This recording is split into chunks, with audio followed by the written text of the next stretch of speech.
Welcome. In front of me is a BQ Aquaris V, and I will show you how to enable Do Not Disturb mode.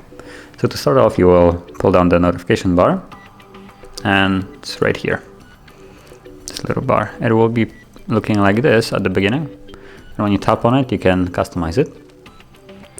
It will be either silent, alarms only, or priority only, and you can also set up the timer or when you want it to work, or you can also go into more settings to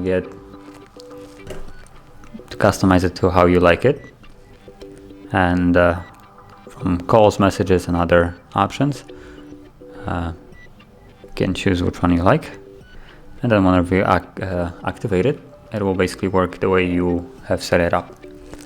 So this is how you enable it, and also you can disable it by just tapping it one more time.